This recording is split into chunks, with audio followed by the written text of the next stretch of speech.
Welcome to another Indie Dev Showcase here on the channel, highlighting the many dev submitted games and demos we check out. If you'd like to submit a game for a future stream and video, please get in touch. But we are starting off with the game Lost Soul. This is a demo from one of the festivals, and this is a 2D kind of shooter action platformer title. I believe they are planning, or they've already done a Kickstarter for it.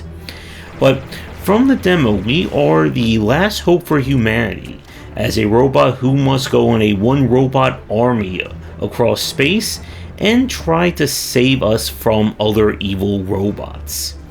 In terms of kind of the general tech, you are free to move, jump, shoot, as well as get a hover and shield, and I'm sure there's going to be other powers as well. Now, my main concern from when I played the demo of this, the controls felt very floaty.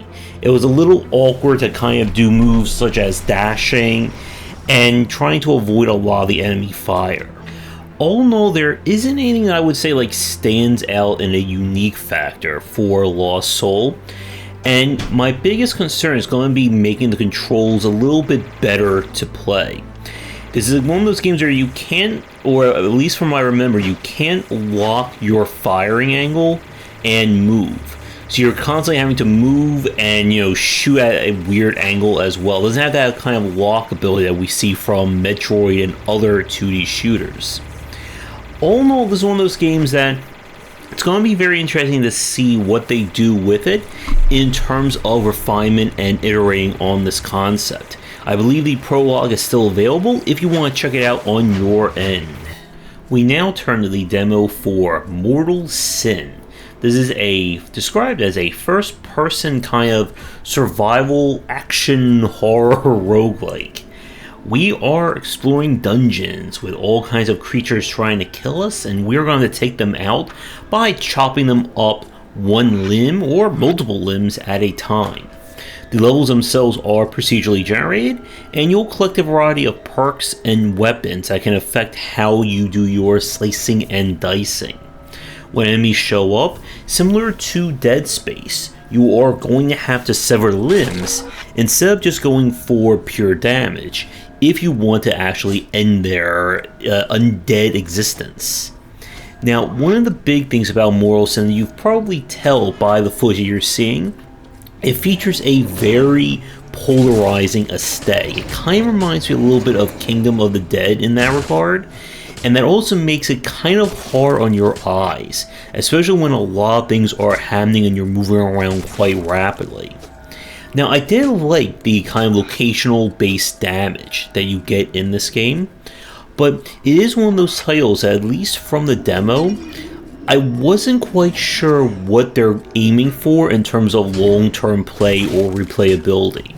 If there is going to be any kind of persistent options or things along those lines. And I would say that if you're not bothered by the aesthetics and just the art style of it, check out the demo of Mortal Sin and see what you think about the general gameplay of it.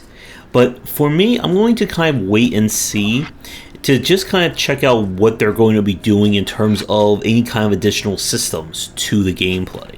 For something completely different, we turn to the demo for Unbox. This is as it's described, a recursive Sokoban style puzzle game, where the idea is that you're not only moving boxes in and around, but you're moving the actual reality of the world itself. So you have to go inside one area to then come out the other side, and you're basically going in and out like essentially a multiverse of different boxes. And if that sounds as complicated and as brain melty as it is, then you are correct.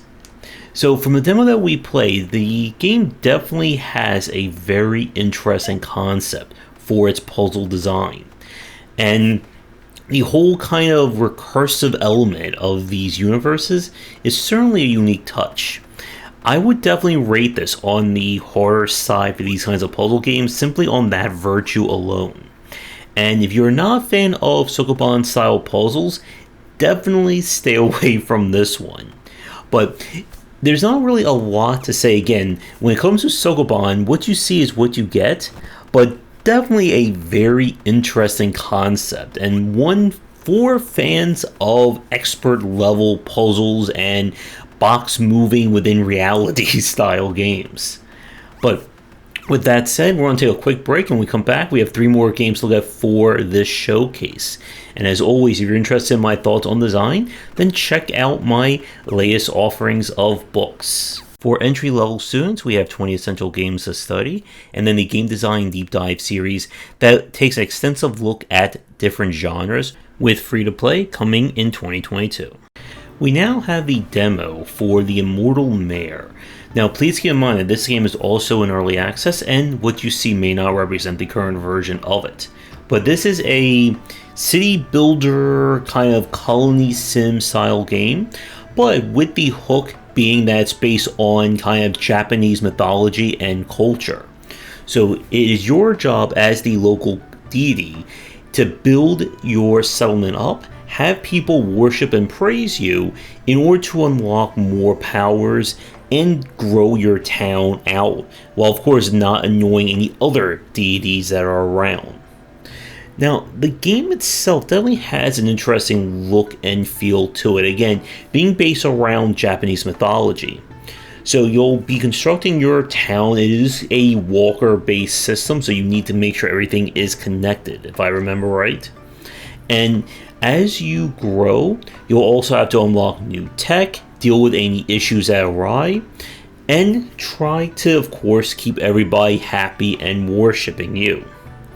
The big concerns about this game, first, is that this game is obviously not being developed, I guess, with English as the first language. So there's definitely some translation issues, and the onboarding is definitely on the rougher side right now, as there's a lot of things going on under the surface in terms of how to progress, what buildings are needed, and just how the various god powers and such interact, that it can become very hard to find, as you're going to have to dig through a lot of text and windows and tooltips in order to figure things out, if you do figure them out. Now, from the store page, people haven't complained there isn't really a late game or end game in it as of right now, but again, this is still in early access. I have to say, after playing the demo, there's definitely charm to the Immortal Mayor. I don't know if it's going to scratch the same itch in terms of depth, such as in games like Prison Architect, RimWorld, Dwarf Fortress obviously, and so on. But I would say that if you're a fan of the genre, at least keep an eye on it and see how it develops over its early access. We now have the demo for Sacred Fire.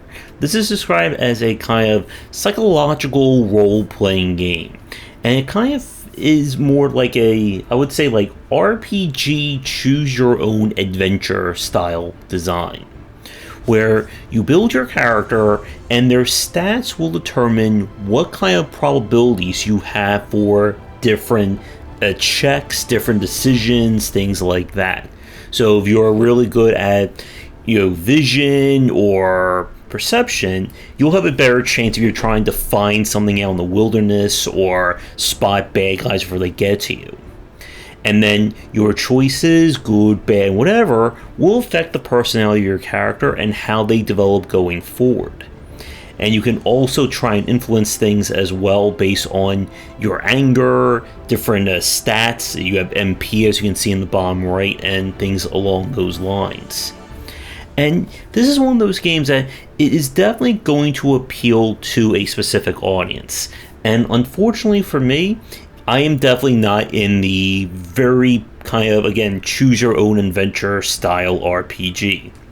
If you're hoping for any kind of direct involvement or reflex-based gameplay, Sacred Fire is 100% not going to be for you.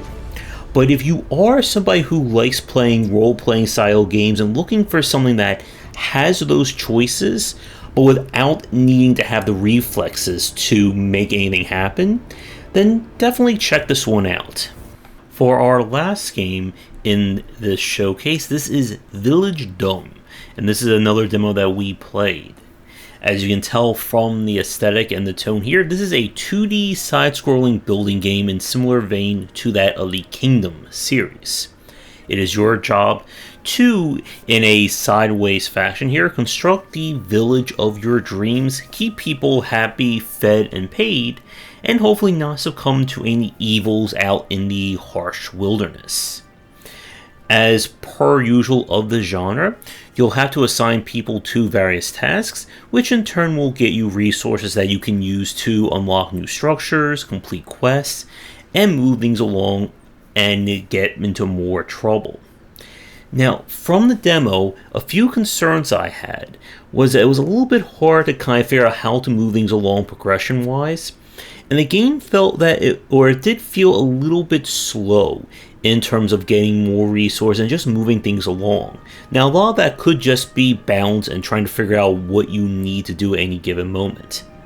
And I really did enjoy the pixel art for this game. It has a really great look to it. There's some nice character details and animations. But all in all, as a demo, it's hard to get, obviously, the full taste as to where this game is going to go in terms of its mechanics and its systems, whether there'll be a kind of campaign structure or just a open, quote-unquote, sandbox structure.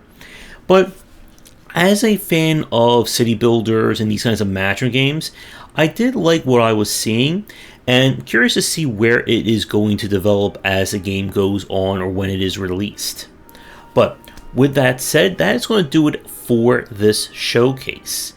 Be sure to check out all the demos and such. I'll be listed in the description down below. If you'd like me to tickle your game for a future stream and video, please reach out. I am always looking for submissions.